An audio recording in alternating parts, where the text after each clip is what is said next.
ময়মনসিংহের ভালুকা ১১ আসনে ধানের শীষ প্রতীকে মনোনীত প্রার্থী ফখর উদ্দিন আহমেদ বাচ্চু বিপুল ভোটে বিজয়ী হয়ে জাতীয় সংসদ সদস্য নির্বাচিত হয়েছেন।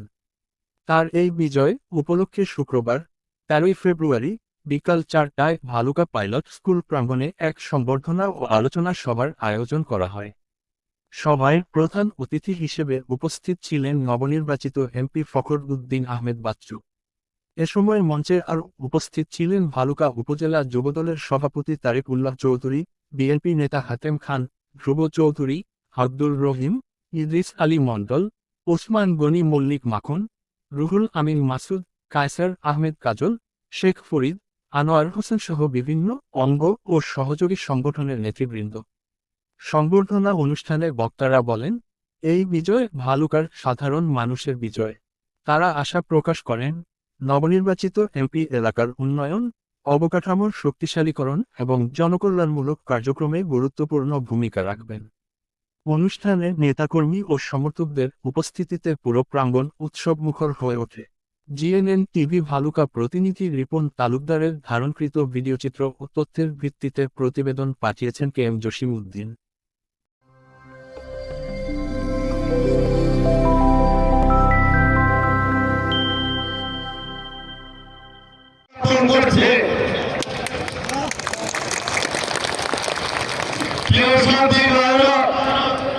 আমি পূর্বেও বলেছে এই ভালুকা অত্যন্ত সৌভাগ্য বান্ধের একটি জন্মভূমি। সেই সৌভাগ্য বান্ধের মধ্যে আমি সর্বশ্রেষ্ঠ সৌভাগ্যবান।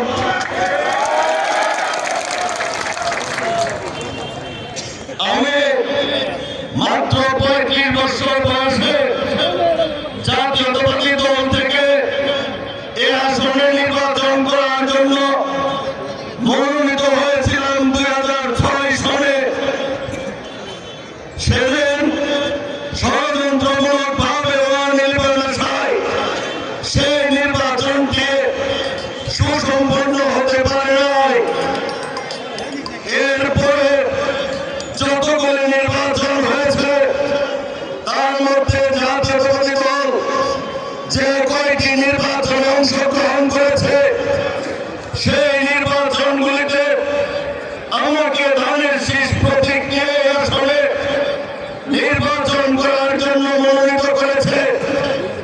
কিন্তু আপনারা জানেন, প্রতিটি নির্বাচন ষড়যন্ত্রমূলক ভাবে ভোট ডাকাতি করে দিনের ভোট রাতে দিয়ে সেই নির্বাচনগুলিতে আমাকে পরাজিত করা হয়েছে।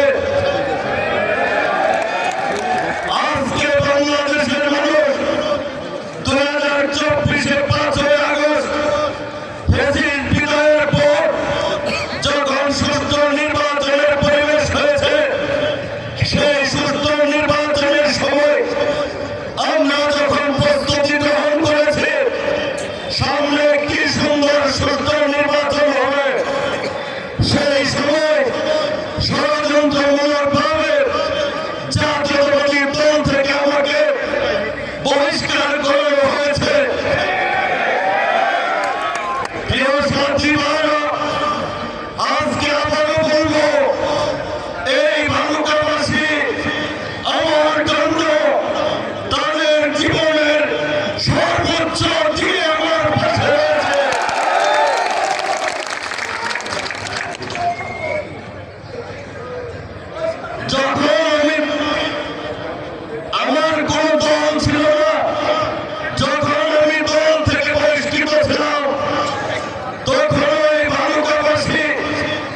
আজকে